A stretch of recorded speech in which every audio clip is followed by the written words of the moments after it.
वैश्विक ताप global warming का ही हिंदी रूपांतरण है। ग्लोबल मतलब विश्व की बात हो रही है और वार्मिंग मतलब ताप किया, तो वैश्विक ताप ग्लोबल वार्मिंग होता है, सेम चीज़ है। सुनना, लास्ट क्लास में हमने आपको वेटलैंड, आर्द्रभूमि क्षेत्र और बायोस्फीयर रिजर्व, जैव मंडल आरक्षित क्षेत्र बता दिए थे।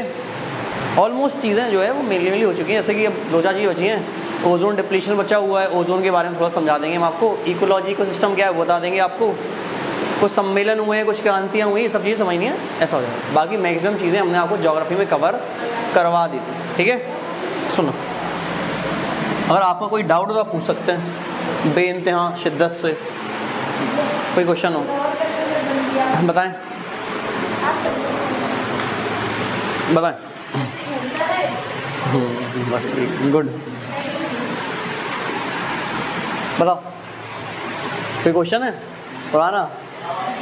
हमने कितनी बार कहा आपको अलग अलग बैठ जाएगा, शादीशुदा महिलाएं, ठीक है। थोड़ा सा बातें नहीं होंगी क्लास में। देखो नेक्स्ट टाइम पढ़ेंगे किसके बारे में,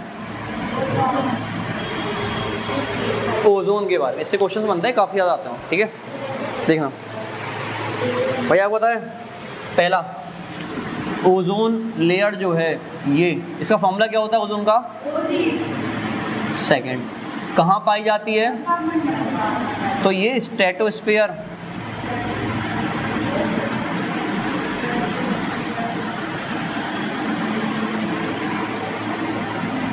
और दोनों जगह पाई जाती है। यहाँ पे जो होती है वो नेचुरली पाई जाती है और यहाँ पे हमने लिखवाया था स्मोक क्या होता है, और उस स्मोक में हमने आपको समझाया था कि ओजोन कैसे बनती है पृथ्वी पे। तो जो लगभग 95% है वो कहाँ पाई जाती है? तो कभी भी क्वेश्चन आएगा आप स्ट्रेटोस्फीयर ही लगाएंगे, लेकिन 5% कहाँ है? अच्छा, होना कहाँ चाहिए ओजोन को? तो स्ट्रेटोस्फीयर समताप मंडल में, क्योंकि इसका काम क्या है तो सुना, इसका फंक्शन क्या है? तो ये आता है जो हार्मफुल रेडिएशन है, जो हार्मफुल यूवी रेज हैं, मतलब हानिकारक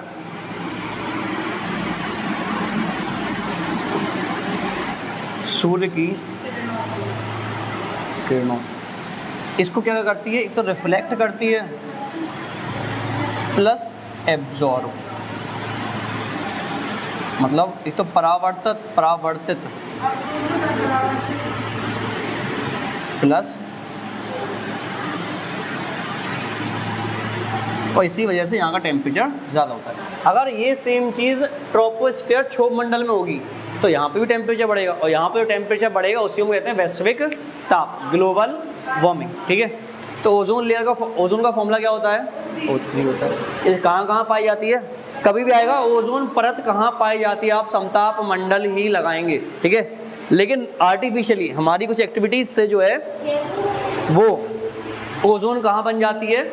ट्रोपोस्फीयर में भी। अच्छा, ये कैसे बनती है हमने ये भी समझाया था, ये हम बता ही दे रहे हैं तो, ठीक है।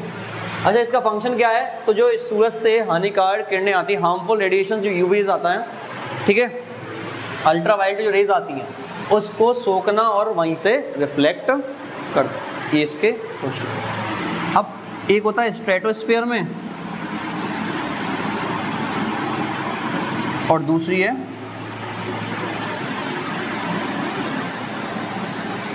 इन दोनों जगह कैसे बनती है? स्ट्रेटोस्फीयर में ऑक्सीजन का जो मॉलिक्यूल है, जब इस पे यूवी रेज पड़ती है तो ये O+O में लिखवाया था, और इस एक O को हम क्या कहते हैं?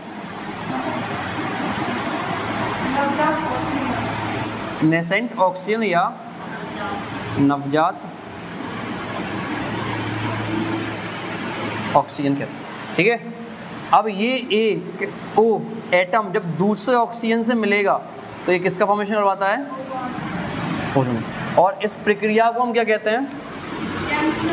चैंपमैन साइकिल।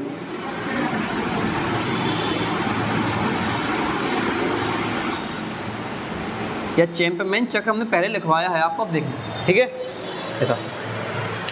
ट्रोपोस्फीयर क्षोभ मंडल में ओजोन कैसे बनती है? तो आपको पता है कि जो इंडस्ट्रीज से NO2 गैस निकलती है, जब ये VOC से मिलती है तो किसका फॉर्मेशन होता है? ओजोन का, ये लिखवा चुके हैं पहले आपको, ठीक है। वोलेटाइल ऑर्गेनिक कंपाउंड, ये लिखवाया आप देखना पहले भी, ठीक है। तो ये था कुछ ओजोन के बारे में।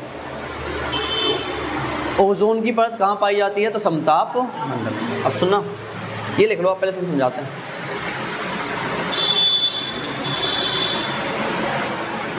इतना सही, आज लाइट सुबह से ही नहीं आ रही है।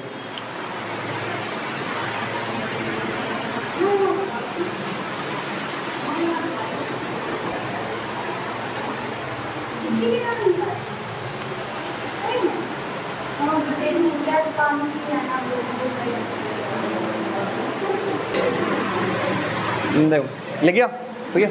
नेक्स्ट देखते हैं।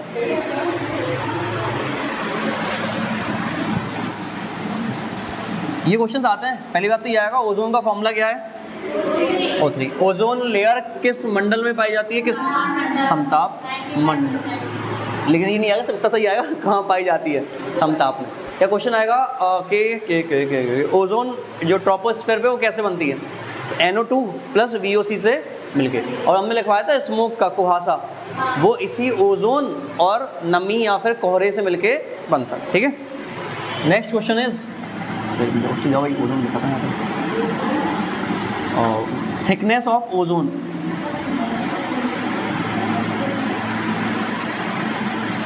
हम इस हिंदी में लिखेंगे,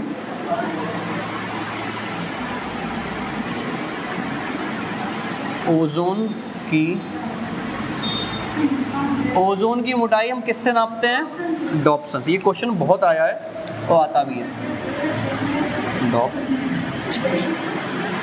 ओजोन की मोटाई हम किससे नापते हैं, डॉप्सन पैमाने पे नापते हैं। इंस्ट्रूमेंट जो यूज होता है, मतलब किससे नापते हैं हम, तो ये नापते हैं स्पेक्ट्रोफोटोमीटर से।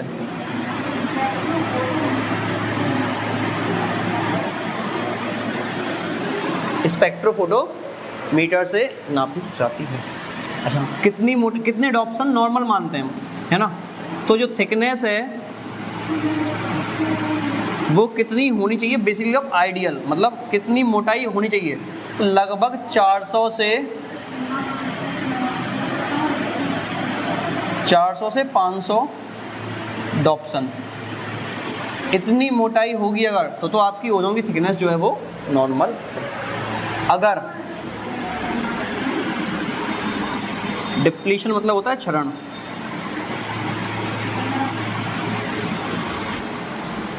ओजोन क्षरण मतलब ह्रास हो रहा है, कम हो रही है। अगर 200 से कम है तो मतलब ओजोन की जो परत है वो पतली हो रही है, और अगर 100 से कम है तो इसको हम कहते हैं ओजोन होल।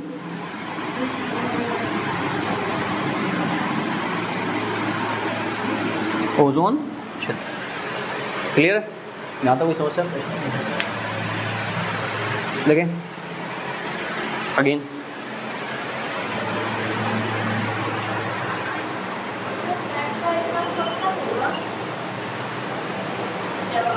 एट अक्टूबर में 16 से 18 अक्टूबर के बीच में।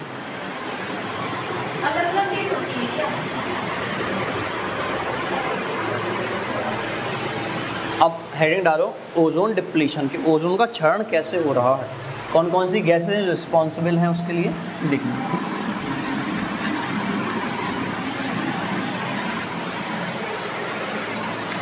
ओजोन डिप्लीशन, ओजोन का क्षरण, ठीक है। कौन कौन सी गैसेस हैं जो जिम्मेदार हैं या गैसेस जो रिस्पॉन्सिबल हैं, क्लोरीन, कार्बन, फ्लोरीन, ये गैसेस हैं जो ओजोन के क्षरण के लिए जिम्मेदार हैं, ठीक है। अच्छा, इससे ही बनते हैं आपके कौन कौन से, CFC क्लोरोफ्लोरोकार्बन, CFCl3 और CF, ठीक है, ऐसा। तो यही वो हैं जो क्या करवा रही, ओजोन का क्षरण करवा रही।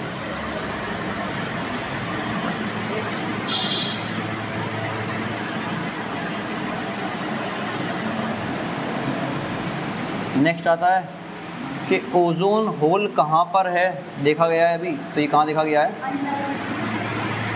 अंटार्कटिका। क्लियर। अच्छा, ये गैसेस क्या है, काफ़ी हल्की हैं। जो चीज़ हल्की होती है वो ऊपर होती है, आप जानते हैं। तो इन गैसों के हल्के होने की वजह से ये ट्रोपोस्फीयर को क्रॉस कर जाती हैं, जो क्षोभ मंडल है उसके ऊपर निकल जाते हैं।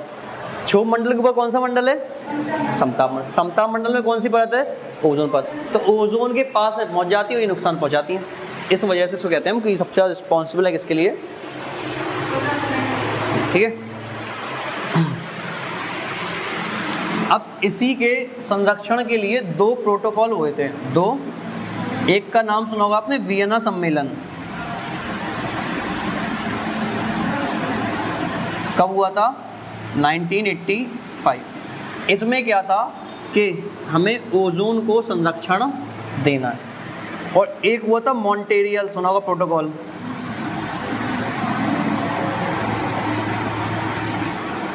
मॉन्ट्रियल ये कब हुआ था, 1987। और ये दोनों किससे संबंधित हैं, ओजोन के क्षरण से। पहले वाले में आया था कि हमें ओजोन को संरक्षण देना है, कैसे भी इसको डिप्लीट ना हो।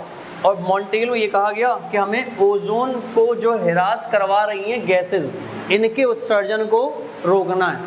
तो ये 2 जो हैं वो किससे संबंधित हैं, ओजोन के क्षरण से संबंधित। जबकि क्योटो प्रोटोकॉल किससे संबंधित है, ग्रीन हाउस गैस से, हरित गृह गैसेस। हम साहब आपको लास्ट में लिखवा देंगे, परेशान नहीं होना, ठीक है। वो बात ये नहीं ऐसा कुछ नहीं है, तो नहीं आएगा।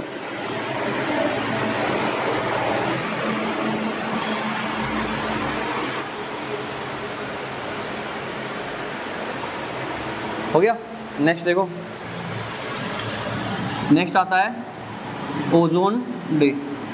ओजोन दिवस कब मनाया जाता है, ये मनाया जाता है 16 सितंबर, ठीक है। क्या वो क्लियर है, 16 सितंबर। इसकी हर साल कुछ ना कुछ थीम होती है, तो आप देखते रहे ना कि थीम क्या है इस साल की, अब आएगी, परेशान नहीं होना ऐसे। और हिंदी दिवस कब होता है, 14 सितंबर। मोदी का बर्थडे आने वाला है, 17 को था, 16 सितंबर। कितना बहुत है, काफ़ी है, इतना ही लिख लो, बस हो गया। कुछ क्वेश्चन पूछना हो तो पूछ सकते हो आप। स्पेशली सबसे इंपॉर्टेंट क्वेश्चन है, ओजोन दिवस कब मनाया जाता है, 16। ओजोन को नापने की इकाई क्या है, डॉप्सन, ठीक है। और ओजोन सबसे ज़्यादा मोटी कहाँ है, मतलब मोटाई ज़्यादा कहाँ है, ध्रुवों पे। ध्रुवों पे सबसे ज़्यादा होती है मोटाई, ये लिख लेना आप कि ओजोन की सबसे ज़्यादा मोटाई ध्रुवों पर होती है, ठीक है, पोल्स पे होती है।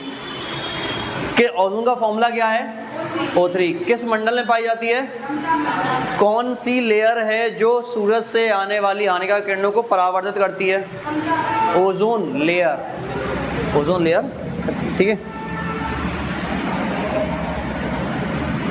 चैंपमैन साइकिल किससे संबंधित है, ओजोन के निर्माण से, ठीक है, ये होता है।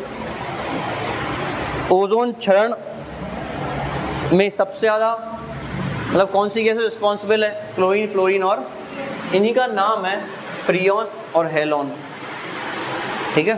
तो क्लियर है, कोई समस्या नहीं है। बुक सजेस्ट की थी हमने, वो आप लेना, उससे आपकी एनवायरनमेंट कवर हो जाएगी पूरी, ठीक है।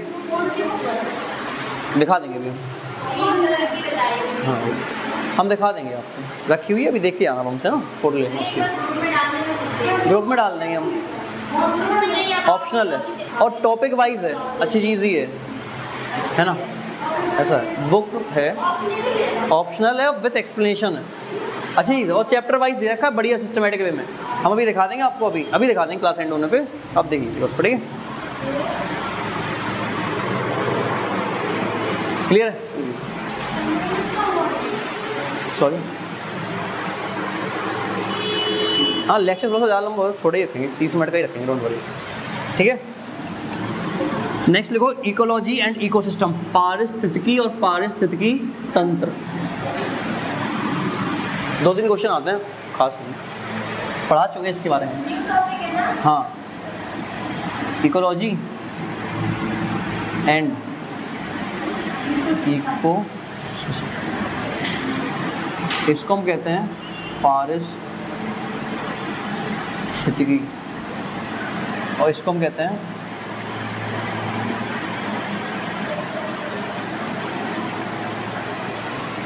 पारिस्थितिकी। कुछ क्वेश्चंस हैं वो लिख लेना आप, फिर हम बता देंगे डायरेक्ट। ये कुछ क्वेश्चन जो आए हुए हैं, जैसे कि पहला आता है फादर ऑफ, अब आप जानते हैं फादर जनक होते हैं, तो इकोलॉजी जनक कौन है हिंदी में लिखना जरूरी नहीं है, कुछ ही इंग्लिश समझ लिया करो। Next is father of eco,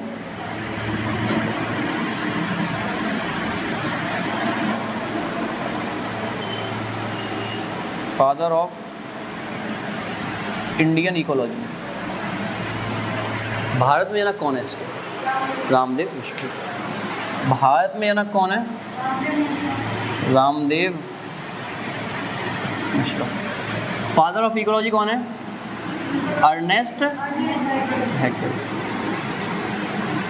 father of ecosystem कौन है? A G Tansley. टेंस लिखाओ, टांस लिखाओ। 3 क्वेश्चंस आए हुए हैं, प्रीवियस ईयर में भी आए हैं, तो आप देख लेना, ठीक है। यहाँ तक अब हम समझाते हैं, थोड़ा सा समझना। ये क्या है? अच्छी बात तुम्हें पता है। यहाँ पे हमने लिख दिया ग्रास, टिड्डा। यहाँ पे हमने लिख दिया लेजर्ड, छिपकली। छिपकली के आगे हमने लिख दिया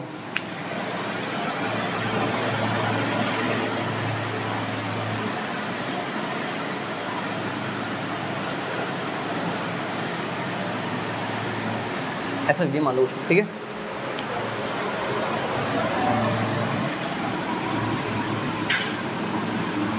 बकरी, बकरी को किसने खाया?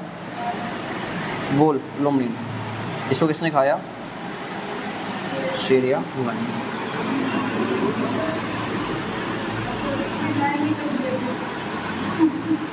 रैबिट, समझ लो क्या वो? अरे कुछ लिख लो, ठीक है। सुनना, अच्छा ये पेड़ किस पे डिपेंड करता है आप ये बताओ? यूवी रेस पे, हाँ है ना, और CO2 पे, और H2O पे, और सॉइल पे, या फिर वाटर पे, इन पे डिपेंड करेगा। हमने आपको स्टार्टिंग के पहले लेक्चर में या स्टार्टिंग में ही लिखवाया था कि 2 टाइप के घटक होते हैं, एक जैविक और एक अजैविक। जैविक घटक कौन से होते हैं? जिसमें जीवन होगा। किस किस में? पौधों में और जानवरों में। अजैविक घटक कौन कौन से हैं? कोई भी गैस हो, मिट्टी हो, कुछ भी हो, वो सब क्या है? अजैविक है। अब इस पेड़ का जो रिलेशन है, पेड़ का संबंध किससे है? इनसे। और इसी पेड़ का है इससे, इसी पेड़ का है इससे, इसी पेड़ का है इससे, ठीक है। इसका है इससे। तो आप देखना, अजैविक का संबंध जैविक से है। हमने क्या बोला? ये सब कैसे हैं? ए बायोटिक है, इसका संबंध किससे है? ये सब कैसे हैं? बायोटिक। सुनना, अजैविक का जैविक से संबंध। अच्छा, ग्रास ओवर कैसा है? जैविक। और लिजर्ड भी कैसी है? तो जैविक का जैविक संबंध है। पेड़ कैसा है? जैविक। और गोट कैसी, बकरी कैसी है? जैविक। तो जैविक का जैविक से, तो हम ये कहें अजैविक का जैविक से संबंध या फिर जैविक का ही जैविक से संबंध क्या कहलाता है? इकोसिस्टम कहलाता है, ठीक ना। हमने बोला ए बायोटिक का किस रिलेशन है और बायोटिक का फिर किससे है? तो ये जो रिलेशन है, ये जो संबंध है, इसी रिलेशन को क्या कहा जाता है? पारिस्थितिकी तंत्र है ना? हाँ ठीक है, क्लियर। अच्छा, हमने आपको कोई भी सब्जेक्ट पढ़ाते हैं ना, हम उसको क्लासिफिकेशन शुरू करते हैं वर्ड का। बायो मतलब क्या होता है? बायोलॉजी पढ़ाते हैं ना, बायो मीन्स क्या होता है? लिविंग। और लॉजी मतलब या लोगस मतलब क्या होता है? अध्ययन। सेम यहाँ पे लिखा है इको और लॉजी, तो इस लॉजी मतलब क्या होगा? अध्ययन। और इकोसिस्टम का अध्ययन क्या कहलाता है? इकोसिस्टम का अध्ययन क्या कहलाता है? इस संबंध को हम क्या कहते हैं? इकोसिस्टम। और इसके अध्ययन को क्या कहते हैं? समझ में आया? तो study of ecosystem is known as ecology. समझ में आया? आया ना? इतना ही है। अब इसमें पोषण स्तर हम पढ़ा चुके हैं, क्या है आपको सारी चीज़ उसमें हो चुकी है, तो इतना सही पार्ट है। अब लिखना स्टडी ऑफ इको सिस्टम, इसको हम क्या कहते हैं? इको। क्लियर है?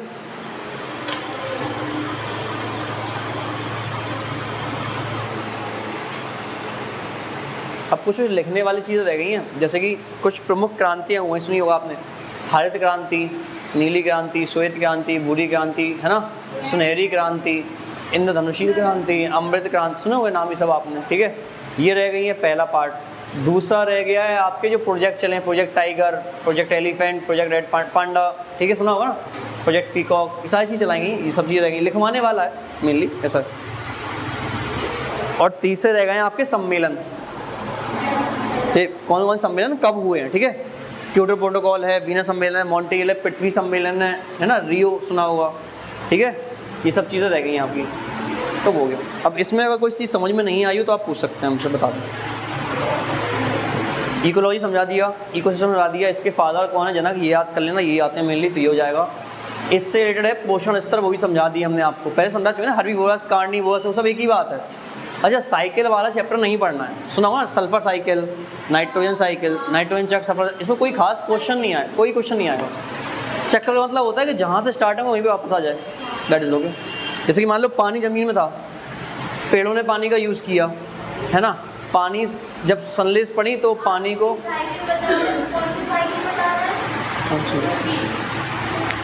किसकी नहीं बता रहा है, साइकिल्स जो हैं वो हमने नहीं बताया कि एक तो ये होती है आपकी जो साइकिल में, मतलब कार्बन साइकिल है, नाइट्रोजन साइकिल है, सल्फर साइकिल, ये सब इसके ही अंडर आ जाता है इकोसिस्टम के अंदर। ये दूसरा एक ये भी होता है कि भाई जैसे मिट्टी थी, सुनना, इसमें भी ये देख लो आप, ये CO2 H2 सॉयल वगैरह का यूज़ किसने किया, सुन लो, पेड़ ने, पेड़ को इसने खाया, बकरी को इसने खाया, भेड़िए ने, भेड़िए को इसने खाया, शेर ने। शेर जब मरेगा या कोई मारेगा जो भी है तो उसको खाएंगे कोई ना कोई, और जो बचा होगा उसको अपघटन करके फिर कहाँ मिला देंगे, मिट्टी में, मिट्टी का फिर यूज़ करेंगे प्लांट। चक्कर चल रहा है, इसी को हम साइकिल कह देते हैं, ऐसा होता है। नहीं, साइकिल से क्वेश्चन कम ही बनते, कभी नहीं देखा हमने ऐसा कुछ खास। आप कहोगे तो हम समझा देंगे, ऐसा कुछ नहीं।